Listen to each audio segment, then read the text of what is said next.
नमस्कार साथियों, स्वागत है आपका ऋषि की पाठशाला में, जहां तैयारी नहीं सिर्फ सिलेक्शन होता है। आज हम इस वीडियो में आयरन की मास्टर क्लास में आयरन पे चर्चा करेंगे। आयरन के क्वेश्चन जो है उत्तर प्रदेश लोक सेवा आयोग द्वारा आयोजित हेल्थ एजुकेशन ऑफिसर में एक कहा जाए तो 2 से 3 क्वेश्चन जो है इस टॉपिक से बिल्कुल आपके एग्जाम में आएंगे। इसलिए ये पूरा लेक्चर आप लोग शुरू से अंत तक ध्यान से देखिए और कॉपी और कलम अपना अपना निकाल लीजिए। आप लोग कुछ इम्पॉर्टेंट पॉइंट्स हैं जो आप लोग नोट करते चलिएगा, जो आपके एग्ज़ाम के लिए बहुत ही उपयोगी है। अगर आप लोग मेरे चैनल पर नए हैं तो मेरे चैनल को लाइक करें, सब्सक्राइब करें, शेयर करें। शुरू करते हैं हम आयरन की मास्टर क्लास, जो उत्तर प्रदेश लोक सेवा आयोग द्वारा आयोजित स्वास्थ्य शिक्षा अधिकारी भर्ती के लिए बहुत ही महत्वपूर्ण है और अन्य भी एग्ज़ाम जो आयोजित हो रहे हैं आने वाले समय में, उसके लिए भी बहुत ही उपयोगी है। शुरू करते हैं हम। इंट्रोडक्शन में iron is essential micronutrients. Essential micronutrients है iron. Required for haemoglobin synthesis. Haemoglobin के निर्माण में आयरन का रोल होता है। इसका सिंबल होता है Fe। इसका सिंबल होता है और यही हीमोग्लोबिन ऑक्सीजन को कैरी करती है, ऑक्सी हीमोग्लोबिन बनाती है और हमारे पूरे बॉडी में ऑक्सीजन पहुंचता है। अगला है फंक्शंस ऑफ आयरन। आयरन के कार्य क्या क्या है? फर्स्ट ऑफ ऑल है हीमोग्लोबिन की सिंथेसिस, हीमोग्लोबिन बनाने में। दूसरा है मायोग्लोबिन सिंथेसिस। मायोग्लोबिन मसल्स में बनता है, उसको हम कहते हैं मायोग्लोबिन। एंजाइम की एक्टिविटी में भी इसका रोल होता है आयरन का। ब्रेन डेवलपमेंट में भी इसका रोल होता है। चाइल्ड के कॉग्निटिव डेवलपमेंट में इसका रोल होता है। और इम्यूनिटी, अगर कोई भी व्यक्ति जिसके शरीर में आयरन की कमी है तो उसको हम एनीमिक कहेंगे। और सभी बीमारियों की जड़ जो है एनीमिया कहा जाता है। एक कहावत है कि सभी बीमारियों की जड़ जो है वो एनीमिया है। एनीमिया जो है सभी बीमारियों की जड़ होती है।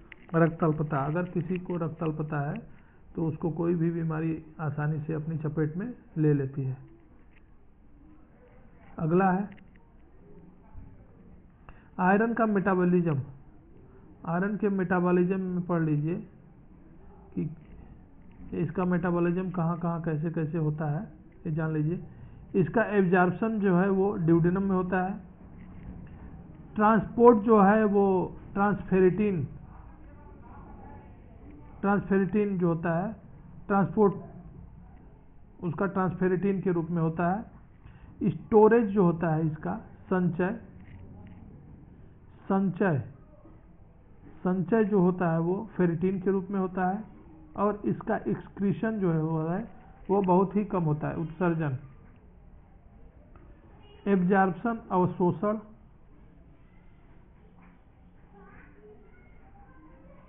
अवशोषण जो है वो आपका ड्यूडेनम में होता है। संचरण होता है ट्रांसफेरेटिन के रूप में। संचरण जो होता है ट्रांसफेरेटिन के रूप में होता है। और स्टोरेज, संचय होता है आपका फेरेटिन के रूप में। ये आपका मेटाबॉलिज्म हो गया। अगला है एब्जॉर्प्शन, अवशोषण। आयरन का एब्जॉर्प्शन जो है वो किन की फैक्टर, कौन कौन से फैक्टर उसके लिए रिस्पॉन्सिबल होते हैं। आयरन का एब्जॉर्प्शन विटामिन सी की उपस्थिति में इंक्रीज हो जाता है, इंक्रीज हो जाता है विटामिन सी की उपस्थिति में, और डिक्रीज हो जाता है कॉफ़ी और कैल्शियम और फाइटेट्स। कोई इंसान अगर कॉफ़ी पी रहा है, चाय पी रहा है, या कैल्शियम का इंटेक ज़्यादा कर रहा है, तो आयरन का एब्जॉर्प्शन उसका घट जाएगा, डिक्रीज हो जाएगा। और विटामिन सी का रेगुलर इंटेक हो रहा है उसका, तो आयरन का एब्जॉर्प्शन उसका बढ़ जाएगा। ये या एसिड मीडियम, इन सब में आयरन का एब्जॉर्प्शन बढ़ जाता है, अवशोषण इंक्रीज हो जाता है। अगला है स्लाइड आप लोगों के लिए, type of iron. Types of iron, iron कितने प्रकार के होते हैं। आयरन जो है वो दो प्रकार के होते हैं। एक हिम आयरन जो एनिमल सोर्स होता है, इसका एब्जॉर्प्शन बहुत ही ज़्यादा होता है, बहुत ही स्पीड से होता है। और नॉन हिम आयरन एक होता है जिसका सोर्स होता है आपका प्लांट होता है, ग्रीन लीफी वेजिटेबल्स होता है, ग्रीन लीफी वेजिटेबल्स होता है, ग्रीन लीफी वेजिटेबल्स इसका सोर्स है नॉन हिम आयरन का। इसका एब्जॉर्प्शन बहुत ही स्लो होता है। अगला स्लाइड है आप लोगों के लिए, सोर्स ऑफ आयरन। आयरन के सोर्स क्या क्या होते हैं। ग्रीन लीफी वेजिटेबल्स होते हैं, पल्सेस होती हैं, जैगरी होती है, मीट होता है, फिश होता है और अंडा होता है। ये सब आयरन के सोर्स हैं। कोई भी अगर एनीमिक है तो उसको कहा जाए कि ये सब अपने भोजन में ज़्यादा से ज़्यादा इन सब चीज़ों का इस्तेमाल करें। अगली स्लाइड है आप लोगों के लिए, डेली रिक्वायरमेंट। देखिए अब डेली रिक्वायरमेंट, इससे क्वेश्चन आया है आपका HEO के एग्ज़ाम में इस टॉपिक से क्वेश्चन आया है कि डेली आयरन की रिक्वायरमेंट जो है वो, तो इस चीज़ को बिल्कुल दिमाग में बैठा लीजिए। 100% क्वेश्चन ये इस बार आप लोगों के एग्ज़ाम में पूछेगा। देखिए जो मेन होते हैं उसमें रिक्वायरमेंट होती है डेली की 8 to 10 मिलीग्राम। जो वोमेन होती हैं उनमें रिक्वायरमेंट होती है 18 मिलीग्राम, और जो प्रेग्नेंट लेडी होती हैं उनमें रिक्वायरमेंट होती है 27 मिलीग्राम, और जो चिल्ड्रन होते हैं उनमें रिक्वायरमेंट होती है 7 to 11 मिलीग्राम। मतलब ये हो गया कि आपका मेन और चिल्ड्रन इन दोनों में लगभग बराबर रिक्वायरमेंट होती है। वोमेन में आपकी रिक्वायरमेंट 2 गुने तक हो जाती है, और प्रेग्नेंट लेडी में लगभग 3 गुने। मेल का लगभग 3 गुना, जो मेन होता है उसका लगभग 3 गुना प्रेग्नेंट लेडी में रिक्वायरमेंट, और वोमेन में लगभग 2 गुना। बिल्कुल आप लोगों के लिए बिल्कुल इम्पॉर्टेंट क्वेश्चन है ये, वेरी इम्पॉर्टेंट, इसको आप लोग ना भूलिएगा। चिल्ड्रन में 7 से 11 मिलीग्राम, प्रेग्नेंट लेडी में 27 मिलीग्राम, वोमेन में 18 मिलीग्राम, और आपका मेन में 8 से 10 milligram daily requirement of iron. अगली स्लाइड है आप लोगों के लिए, प्रेगनेंसी में क्यों इंपॉर्टेंस है आयरन का। आयरन का इंपॉर्टेंस प्रेगनेंसी में क्यों है, तो ब्लड वॉल्यूम इंक्रीज होता है इसकी वजह से, फीटल ग्रोथ अच्छे से होता है, और प्रिवेंट मैटरनल एनीमिया, मातृत्व एनीमिया जो है वो होने नहीं देता है।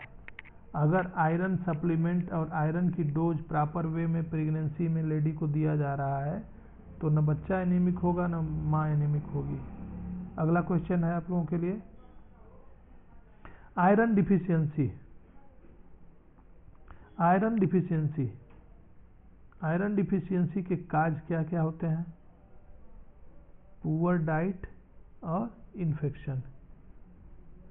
आयरन डिफिशियंसी के काज जो होते हैं वो पुअर डाइट हो, माल न्यूट्रिशन हो कोई, और या उसके शरीर में कोई इन्फेक्शन हो जाता है तो उसके शरीर में आयरन की डिफिशियंसी हो जाती है, खून में आयरन की डिफिशियंसी हो जाती है, तब उसको हम बोलते हैं आयरन डिफिशियंसी एनीमिया। क्या बोलते हैं? Iron deficiency anaemia. अगला स्लाइड है, इसके सिम्टम क्या क्या होते हैं? फटीग, थकान महसूस होती है, सांस लेने में दिक्कत होती है, कंसंट्रेशन नहीं लगता है, मन नहीं लगता है, किसी भी काम करने में 100% कंसंट्रेट होकर कोई व्यक्ति नहीं कर पाता है, और हेयर फॉल, ये और भी सारे सिम्टम हैं। मेन यही सिम्टम है आपके कि उसको हमेशा थकान लगेगा, सांस लेने में दिक्कत, बहुत ज़्यादा चल फिर लेगा तो उसको लगेगा कि बहुत थकान महसूस हो रही है, कंसंट्रेशन नहीं होगा, और बच्चों में कॉग्निटिव डेवलपमेंट जो है अच्छे से नहीं होता है। आयरन डिफिशियंसी अगर है बच्चे में तो संज्ञानात्मक विकास या बोध प्रक्रिया से संबंधित जो भी विकास है उसका वो स्लो हो जाता है।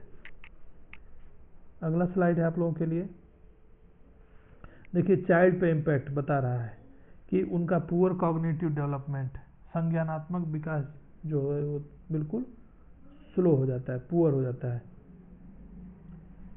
और उनका आईक्यू जो है वो कम हो जाता है। आयरन डिफिशियंसी से बच्चों पे ये बहुत ही इम्पैक्ट ज़्यादा इस समय पड़ रहा है, और उनका जो स्कूल का परफॉर्मेंस भी होगा वो भी आपका बहुत ही पुअर हो जाता है, स्कूल परफॉर्मेंस भी पुअर हो जाता है। अगला है, अगला स्लाइड है आप लोगों का, public health impact. Public health पे इसका क्या प्रभाव पड़ता है? देखिए, मैटरनल मोर्टेलिटी, मातृत्व मृत्यु दर जो है वो आपका बढ़ जाएगा अगर आयरन डिफिशियंसी है तो। इन्फेंट मोर्टेलिटी, शिशु मृत्यु दर भी बढ़ जाता है। लो प्रोडक्टिविटी भी कम हो जाती है, और इस सब की वजह से क्या होता है, आपका पूरा इकोनॉमिक लॉस होता है। शिशु मृत्यु दर, देखिए एक क्वेश्चन इसमें है, देखिए आप दिया है आपका इन्फेंट मोर्टेलिटी, ये क्या होता है आपका? इन्फेंट मोर्टेलिटी होता है कि 1000 न्यूबॉर्न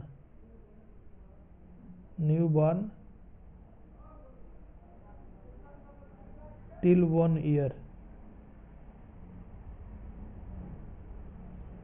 1000 बच्चे पे जो 1 साल के हैं, 1000 बच्चों पे जो 1 साल के हैं, उसमें प्रतिवर्ष बच्चों की जो डेथ होती है उसको हम कहते हैं इन्फेंट मोर्टेलिटी रेट।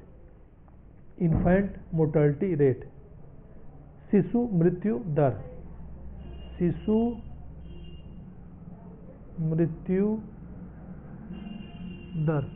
मृत्यु दर कहते हैं।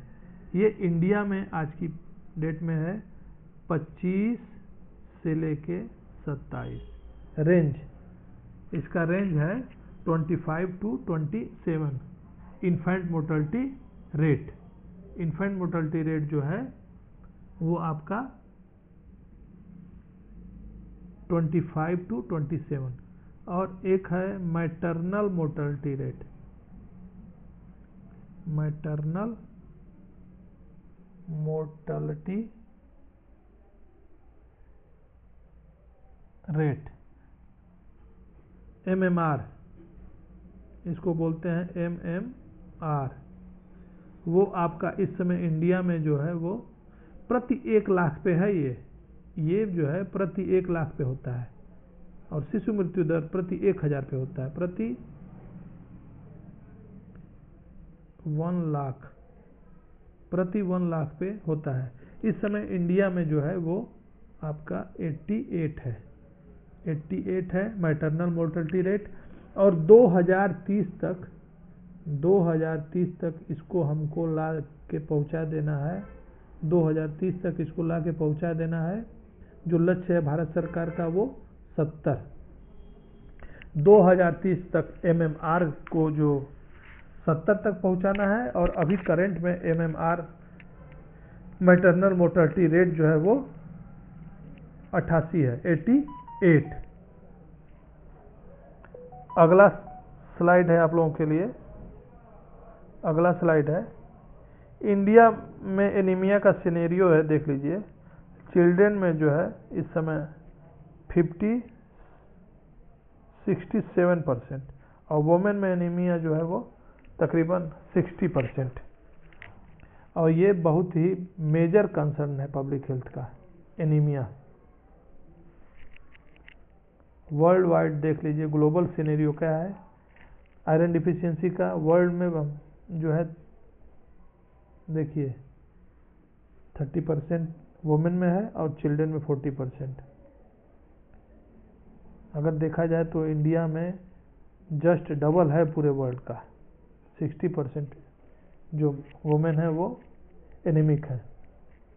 अगली स्लाइड है, कुछ नेशनल प्रोग्राम है जो पूछे जाते हैं और आपको मिलान करने के लिए इस बार बिल्कुल रहेगा आपके एग्ज़ाम में। अगर आप लोगों को ये वीडियो पसंद आ रहा है तो मेरे चैनल को लाइक करें, सब्सक्राइब करें, शेयर करें और अपने ग्रुप में भी और जितने लोग प्रिपरेशन कर रहे होंगे उनको ये वीडियो शेयर करें जिससे उनको लाभ मिले। आने वाले एग्ज़ाम में 2 से 3-4 क्वेश्चन भी पूछे जा सकते हैं, ये तो बिल्कुल श्योर है। और इंटरव्यू पर्पस से भी ये सीरीज जो है आपका मास्टर क्लास आयरन की बहुत ही उपयोगी है। चलिए, जो भारत में इस समय आयरन से रिलेटेड कुछ प्रोग्राम है उसको रट लीजिए। एनीमिया मुक्त भारत, एनीमिया मुक्त भारत जो है 2018 में शुरू हुआ था। एनीमिया मुक्त भारत जो है वो 2018 से शुरू हुआ था। उसके बाद है WIFS,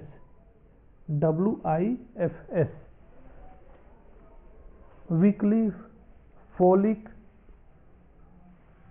iron and folic acid supplement, weekly iron and folic acid supplement. इसमें WIFS में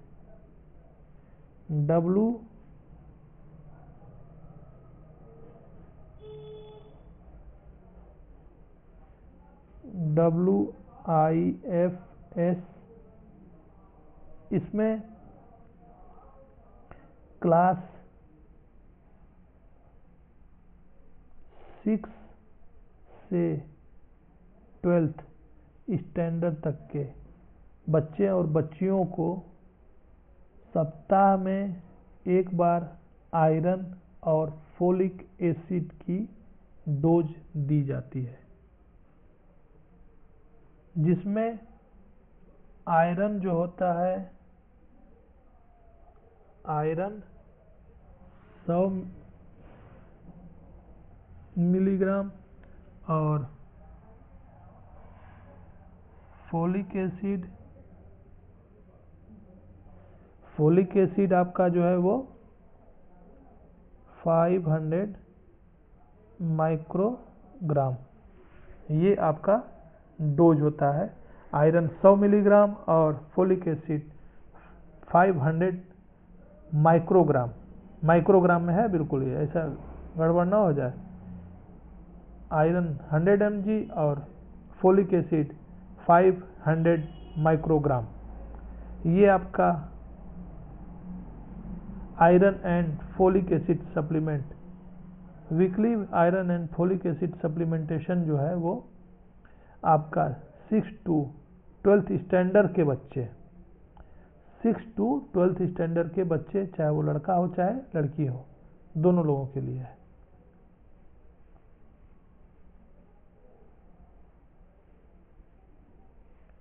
और उसके बाद है आपका पोषण अभियान, एनीमिया मुक्त भारत अभियान 2018, इसको रट लीजिए। WIFS अभियान जो है वो 2012 में शुरू हुआ था। उसके बाद है पोषण अभियान 2018 में शुरू हुआ। अगली स्लाइड है आप लोगों के लिए। इसके बाद कुछ और इतर प्रोग्राम है।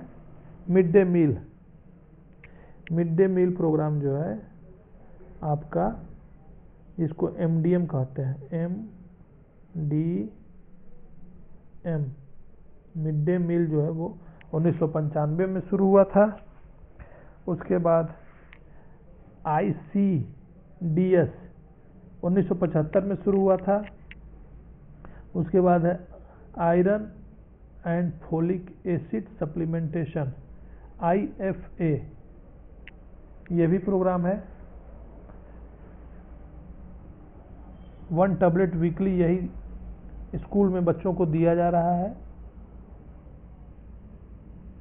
और वीकली ये जो IFA सप्लीमेंटेशन में दिया जा रहा है, उसका डोज जो है 100/500 माइक्रोग्राम, ठीक है, 100/500 माइक्रोग्राम। एक है इसमें, आप देख लीजिए, ICDS integrated child development service scheme जो है,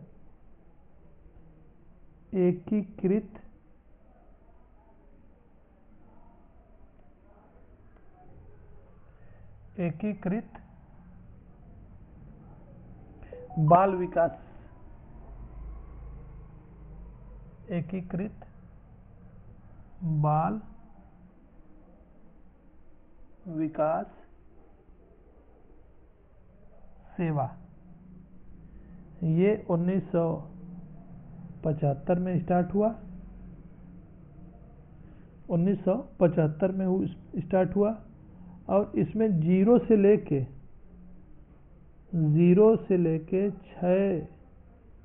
6 ईयर तक के बच्चों के लिए प्रोग्राम है। प्रेग्नेंट लेडी इसमें इन्वॉल्व है,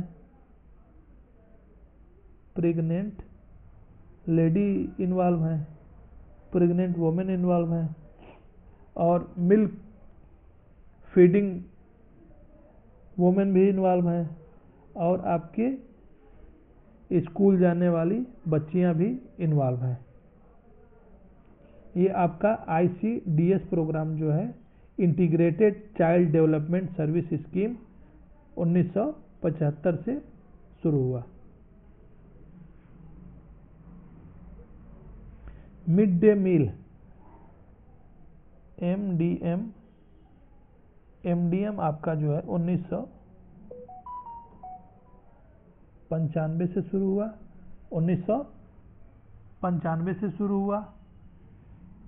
और MDM का मेन जो हमारा मोटो था, एम था, MDM का जो मेन एम था कि इनरोलमेंट बढ़ जाए, इनरोलमेंट इंक्रीज हो जाए बच्चों का, स्कूल में इनरोलमेंट ज़्यादा से ज़्यादा हो, ज़्यादा से ज़्यादा रिटेंशन हो। और आपका तीसरा है आपका न्यूट्रिशन, प्रॉपर न्यूट्रिशन भी मिले। ये 3 चीज़ है MDM का मेन एम। इनरोलमेंट ज़्यादा हो, रिटेंशन बच्चों का ज़्यादा हो, बच्चों का ठहराव स्कूल में हो, नामांकन ज़्यादा हो, और पोषण अच्छा मिले। MDM शुरुआत में ये शुरुआत हुआ था 15 अगस्त 1995 से। इनिशियल में पहले सूखा अनाज दिया जाता था, सूखा अनाज दिया जाता था, ड्राई राशन दिया जाता था। ड्राई राशन, वो भी 100 ग्राम। एमडीएम में 100 ग्राम ड्राई राशन दिया जाता था, सिर्फ प्राइमरी लेवल में, प्राइमरी लेवल में होता था। लेकिन अब 2001 से ये कुक्ड फूड हो गया है। कैसा हो गया है? कुक्ड फूड, पका पकाया, पका भोजन। पका भोजन जो है 2001 से शुरू हो गया है। और इसके बाद 2007 से इसको अपर प्राइमरी में भी ले लिया गया है। अपर प्राइमरी लेवल भी इन्वॉल्व हो गया है आपका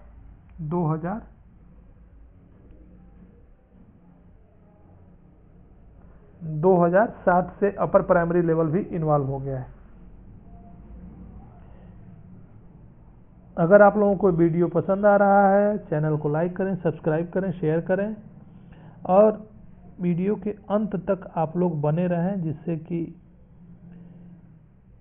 आयरन से रिलेटेड आपके इंटरव्यू में या आपके एग्ज़ाम में कुछ भी आए तो आप लोग बिल्कुल सही करके आए। सोचना ना पड़े कि हमने ये टॉपिक नहीं पढ़ा है या अच्छे से नहीं इसके बारे में जानते हैं। अब इसके बाद है अगली स्लाइड में आपका UP state programme. UP state programme में आपका जो है स्कूल IFA डिस्ट्रीब्यूशन। स्कूल में आयरन, फोलिक एसिड सप्लीमेंट का डिस्ट्रीब्यूशन ये प्रोग्राम होता है। यूजुअली ये मंडे को रहता है। यूजुअली जो है ये प्रोग्राम जो है वो आपका मंडे में होता है, स्कूल में मंडे में होता है। फिर आंगनवाड़ी सर्विसेज, आंगनवाड़ी जो महिलाएं होती हैं, आंगनवाड़ी कार्यकर्तियां जो हैं, जो प्रेग्नेंट लेडी होती हैं, उनको जाके आयरन सप्लीमेंट प्रोवाइड करती हैं। उसके बाद आपका है न्यूट्रिशन प्रोग्राम। ये स्टेट का हमारे प्रोग्राम है, यूपी का स्टेट का प्रोग्राम है ये आयरन से रिलेटेड। अगला स्लाइड है आपका प्रिवेंशन। आयरन डिफिशियंसी ना हो, ये होता है ना कि prevention is better than cure. अगर हम शुरू से ही ये प्रिवेंटिव मेजर अपनाएं तो आयरन की डिफिशियंसी नहीं होगी। इसमें है कि बैलेंस डाइट होनी चाहिए। आयरन सप्लीमेंट आप लेते रहिए। अगर आपको लगता है कि आपकी डाइट में आयरन कम मिला है तो उसका सप्लीमेंट ले लीजिए। डीवर्मिंग कराते रहिए। और हेल्थ एजुकेशन, आपकी प्रॉपर फैमिली में सबको उस बारे में जानकारी होनी चाहिए। एक है इसमें डीवर्मिंग, एक आया है टर्म आपका डीवर्मिंग। तो ये डीवर्मिंग क्या होता है? जब इसमें बाई एनुअल मतलब ट्वाइस ए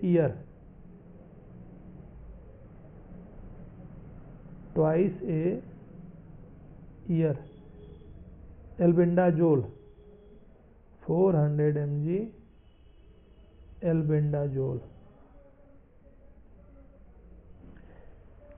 आंतों में कभी कभी जो हार्मफुल बैक्टीरिया हैं वो हमारे आंत में ज़्यादा रहने लगते हैं, तो इसीलिए डीवर्मिंग साल भर में 2 बार हर 6 महीने पे एल्बेंडाजोल की टिकिया दी जाती है, जिससे कि आयरन की डिफिशियंसी हमारे शरीर में न हो, क्योंकि एब्जॉर्प्शन आयरन का होता है आपका ड्यूडेनम में, और वहीं पे बैक्टीरिया होते हैं। हार्मफुल बैक्टीरिया अगर ज़्यादा रहेंगे तो एब्जॉर्प्शन कम होगा, जिसकी वजह से आयरन डिफिशियंसी एनीमिया के चांसेस ज़्यादा रहेंगे। अगला स्लाइड है आप लोगों के लिए, एग्जाम का ट्रिक है, इसको समझ लीजिए। प्रेग्नेंट लेडी में हमको आयरन कितना होना चाहिए? Dose 27 milligram, 27 milligram. और एब्जॉर्प्शन इंक्रीज हो जाता है आपका विटामिन सी लेने से, और लेकिन डिक्रीज होगा आयरन का एब्जॉर्प्शन आपका चाय कॉफ़ी अगर कोई पी रहा है तो उसमें आप देखेंगे कि वो एनीमिक होगा ही होगा, एब्जॉर्प्शन उसका आयरन का अच्छे से नहीं हो पा रहा है। अगर वो सप्लीमेंट नहीं ले रहा है आयरन का तो एब्जॉर्प्शन नहीं होगा। और चाय ज़्यादा से ज़्यादा इसीलिए कहा जाता है कि ना पीजिए, नहीं तो आपको भूख नहीं लगेगी। भूख इसीलिए नहीं लगेगी क्योंकि आपके शरीर में खून की कमी हो जाएगी। खून की कमी का मतलब सीधे सीधे आयरन की डिफिशियंसी।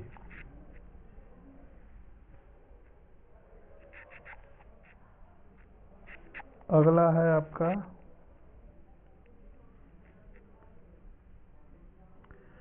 वन लाइनर, कुछ है इसमें, ये तो आप लोग बता दिया गया शुरू में ही। आयरन एब्जॉर्प्शन ड्यूडेनम में होता है। आयरन फोलिक एसिड का डोज 100 मिलीग्राम, और फोलिक एसिड आपका 500 माइक्रोग्राम। और इंडिया में एनीमिया जो है 60% लोगों को हो रखा है। अगर आप लोगों को वीडियो पसंद आया है तो मेरे चैनल को लाइक करें, सब्सक्राइब करें, शेयर करें, और कमेंट बॉक्स में अगर आप लोगों को कुछ पूछना चाहते हैं इस टॉपिक के बारे में और एक्स्ट्रा, या और कुछ वीडियो जानना चाहते हैं कि इस टॉपिक पे और कोई वीडियो बने, तो आप लोग कमेंट बॉक्स में लिखें।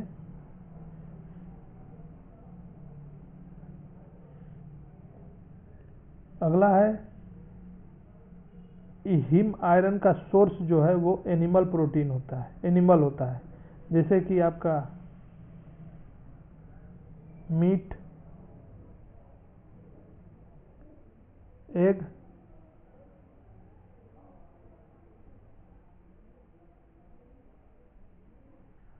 और नॉन हिम जो होता है उसका सोर्स जो होता है वो प्लांट होता है। हिम आयरन का जो सोर्स होता है वो एनिमल होता है, और नॉन हिम आयरन का सोर्स जो होता है वो प्लांट होता है। Weekly iron folic acid supplementation programme वो 2012 से स्टार्ट है। एनीमिया मुक्त भारत AMB 2018 से शुरुआत है। आखिरी में मेरे चैनल को सपोर्ट करिए, लाइक करिए, शेयर करिए, यही हम कहेंगे। और हमारे चैनल पे जो भी कंटेंट दिए जा रहे हैं वो बिल्कुल फ्री दिए जा रहे हैं, किसी से कोई भी सुविधा शुल्क नहीं लिया जा रहा है, न लिया जाएगा। आने वाले एग्ज़ाम में ये जितने भी क्वेश्चन बताए गए हैं आयरन पे, सारे क्वेश्चन इम्पॉर्टेंट हैं। कहीं से भी अब कुछ पूछेगा तो आप लोग उसको कर ले जाएंगे। अगले वीडियो में फिर से मिलते हैं हम, तब तक के लिए धन्यवाद। आप लोग अपनी पढ़ाई पे ध्यान दीजिए, खूब जोर लगा के तैयारी करिए।